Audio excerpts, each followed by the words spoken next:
I live in the far north of Scotland, and I swear this place feels cursed.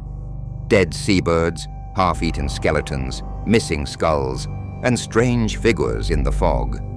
They say it's just nature, but I know better. This is a personal account, true, unsettling, and still unexplained. Welcome to Whispers from the Grey Coast. This is the cursed coast of Caithness. I live in the far north of Scotland. This place almost feels cursed. OP's note: the following is a true personal experience of mine. Having posted this story previously on other subreddits, it was accused of being fictional.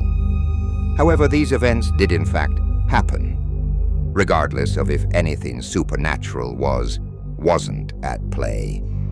Previous readers have already rationalized the following events, so I'd advise you to read this story with a high level of skepticism. For the past 2.5 years now, I have been living in the north of the Scottish Highlands. And when I say north, I mean as far north as you can possibly go. I live in a region called Caithness, in the small coastal town of Thurso, which is actually the northernmost town on the British mainland. I had always wanted to live in the Scottish Highlands, which seemed a far cry from my gloomy hometown in Yorkshire, England. And when my dad and his partner told me they'd bought an old house up here, I jumped at the opportunity. From what they told me, Caithness sounded like the perfect destination. There were seals and otters in the town's river, dolphins and orcas in the sea, and at certain times of the year, you could see the northern lights in the night sky. But despite my initial excitement of finally getting to live in the Scottish Highlands, full of beautiful mountains, amazing wildlife, and vibrant culture, I would soon learn the region I had just moved to was far from the idyllic destination I had dreamed of. So many tourists flood here each summer, but when you actually choose to live here, in a harsh and freezing coastal climate, this place feels more like a purgatory. More than that, this place actually feels cursed. This probably just sounds like superstition on my part, but what almost convinces me of this belief, more so than anything else here, is that disturbing things have washed up on shore, each one supposedly worse than the last, and they all have to do with death. The first thing I discovered here happened maybe a couple of months after I first moved to Caithness. In my spare time, I took to exploring the coastline around the Thurso area. It was on one of these days that I started to explore what was east of Thurso. On the right-hand side of the mouth of the river, there's an old ruin of a castle, but past that leads to a cliff trail around the eastern coastline. I first started exploring this trail with my dog Maisie on a very windy, rainy day.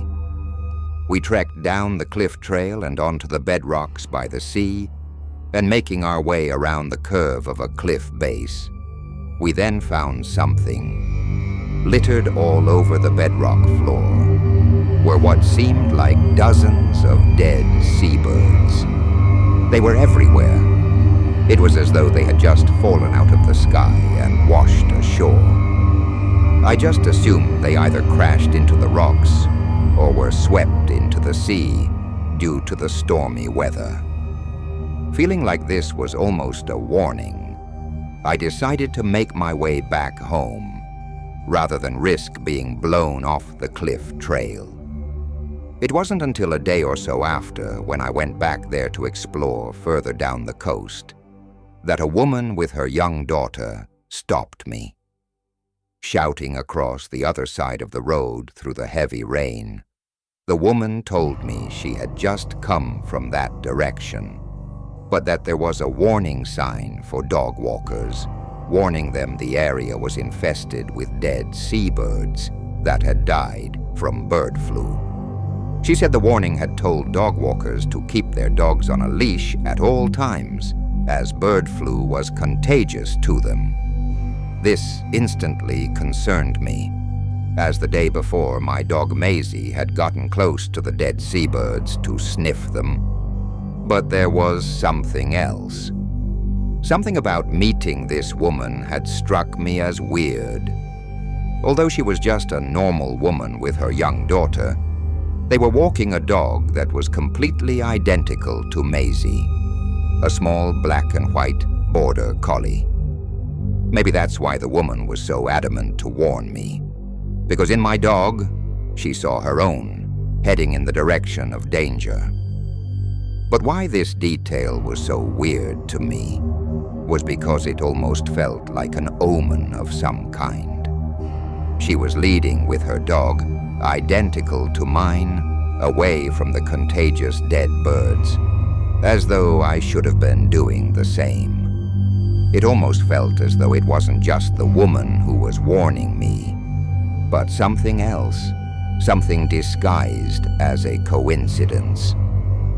Curious as to what this warning sign was, I thanked the woman for letting me know before continuing with Maisie towards the trail. We reached the entrance of the castle ruins, and on the entrance gate, I saw the sign she had warned me about. His sign was bright yellow and outlined with contagion symbols. If the woman's warning wasn't enough to make me turn around, this sign definitely was. And so I head back into town, all the while worrying that my dog might now be contagious. Thankfully, Maisie would be absolutely fine, although I would later learn that bird flu was common to the region, and so dead seabirds wasn't anything new. What I would stumble upon a year later, washed up on the town's beach, would definitely be far more sinister. In the summer of the following year, like most days, I walked with Maisie along the town's beach, which stretched from one end of Thurso Bay to the other. I never really liked this beach because it was always covered in stacks of seaweed, which not only stunk of sulfur, but attracted swarms of flies and midges. Even if they weren't on you, you couldn't help but feel like you were being bitten all over your body. The one thing I did love about this beach was that on a clear enough day, you could see in the distance one of the islands of Orkney. On a more cloudy or foggy day, it was as if this particular island was never there to begin with, and all you instead see is the ocean and a false horizon. On one particular summer's day, I was walking with Maisie along this beach. I had let her off her lead as she loved exploring and finding new smells from the ocean. She was rummaging through the stacks of seaweed when suddenly, Maisie had found something. I went to see what it was, and I realized it was something I'd never seen before. What we found, lying on top of a layer of seaweed, was an animal skeleton. I wasn't sure what animal it belonged to exactly, but it was either a sheep or a goat. There were many farms in Caithness and across the sea in Orkney. My best guess was that an animal on one of Orkney's coastal farms must have fallen off a ledge or cliff, drowned, and its remains eventually washed up here. Although I was initially taken back by this skeleton, grinning up at me with its molar-like teeth, something else about this animal quickly caught my eye. The upper body was indeed skeletal remains, completely picked white clean, but the lower body was all still there. It still had its hoofs and all its wet fur. The fur was dark gray, and as far as I could see, all the meat underneath was still intact. Although disturbed by this carcass, I was also very confused. What I didn't understand was, why had the upper body of this animal been completely picked off, whereas the lower part hadn't even been touched? What was weirder The lower body hadn't even decomposed yet. It still looked fresh. I can still recollect the image of this dead animal in my mind's eye. At the time, one of the first impressions I had of it was that it seemed almost satanic. It reminded me of the image of Baphomet, a goat's head on a man's body. What made me think this was not only the dark, goat-like legs, but also the position the carcass was in. Although the carcass belonged to a goat or sheep, the way the skeleton was positioned almost made it appear hominid. The skeleton was laid on its back, with an arm and leg on each side of its body. However, what I also have to mention about this incident is that, like the dead seabirds and the warnings of the concerned woman, this skeleton also felt like an omen. A bad omen. I thought it might have been at the time, and to tell you the truth, it was. Not long after finding this skeleton washed up on the town's beach, my personal life suddenly takes a very dark and somewhat tragic downward spiral. I almost wish I could go into the details of what happened, as it would only support the idea of how much of a bad omen this skeleton would turn out to be. But it's all rather personal. While I've still lived in this God-forsaken place, I have come across one more thing that has washed ashore. And although I can't say whether it was more or less disturbing than the Baphomet-like skeleton I had found, it was definitely bone-chilling. 6 or so months later and into the Christmas season, I was still recovering from what personal thing had happened to me, almost foreshadowed by the Baphomet skeleton. It was also around this time that I'd just gotten out of a long-distance relationship and was only now finding closure from it. Feeling as though I had finally gotten over it, I decided I wanted to go on a long hike by myself along the cliff trail east of Thurso. And so, the day after Christmas, Boxing Day, I got my backpack together, packed a lunch for myself, and headed out at 6 a.m. The hike along the trail had taken me all day, and by the evening I had walked so far that I actually discovered what I first thought was a ghost town. What I found was an abandoned port settlement, which had the creepiest looking disperse of old stone houses, as well as what looked like the ruins of an ancient round tower. As it turned out, this was actually the Castletown Heritage Center, a tourist spot. It seemed I had walked so far around the rugged terrain that I was now 10 miles outside of Thurso. On the other side of this settlement were the distant cliffs of Dunnet Bay, which, compared to the cliffs I had already trekked along, were far grander. Although I could feel my legs finally begin to give way, and already anticipating a long journey back along the trail, I decided that I was going to cross the bay and reach the cliffs, and then make my way back home, considering what I would find there. This is the point in the journey where I should have stopped. By the time I was making my way around the bay, it had become very dark. I had already walked past more than half of the bay, but the cliffs didn't feel any closer. It was at this point when I decided I really needed to turn around, as at night, walking back along the cliff trail was going to be dangerous, and for the parts of the trail that led down to the base of the cliffs, I really couldn't afford for the tide to cut off my route. I made my way back through the abandoned settlement of the Heritage Center, and at night, this settlement definitely felt more like a ghost town. Shining my phone flashlight in the windows of the old stone houses, I was expecting to see a face or something peer out at me. What surprisingly made these houses scarier at night were a handful of old fishing boats that had been left outside them. The wood they were made from looked very old, and the paint had mostly been weathered off. But what was more concerning was that in this abandoned ghost town of a settlement, I wasn't alone. A van had pulled up, with 3 or 4 young men getting out.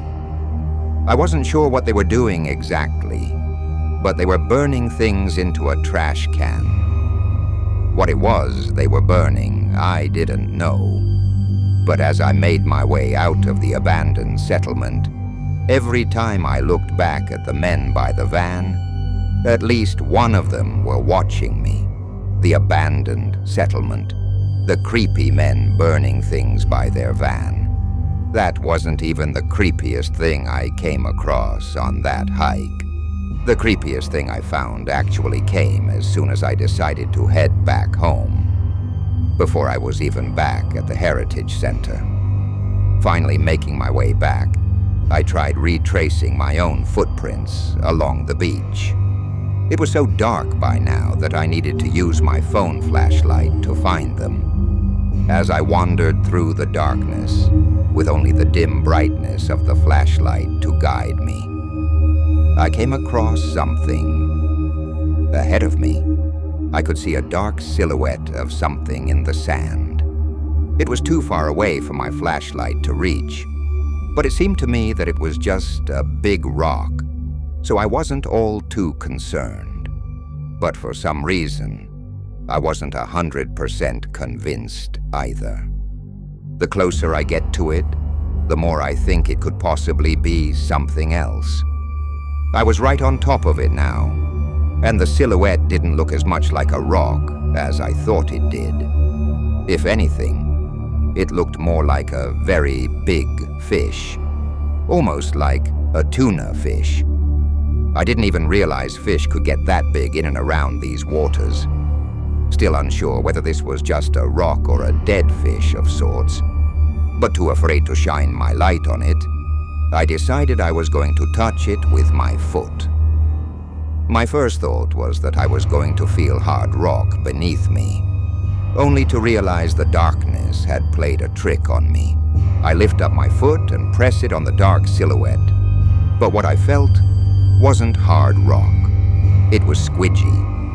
My first reaction was a little bit of shock, because if this wasn't a rock, like I originally thought, then it was something else, and had probably once been alive. Almost afraid to shine my light on whatever this was, I finally work up the courage to do it. Hoping this really is just a very big fish, I reluctantly shine my light on the dark, squidgy thing. But what the light reveals is something else. It was a seal, a dead seal pup. Seal carcasses do occasionally wash up in this region, and it wasn't even the first time I saw one. But as I studied this dead seal with my flashlight, feeling my own skin crawl as I did it, I suddenly noticed something. Something alarming. This seal pup had a chunk of flesh bitten out of it.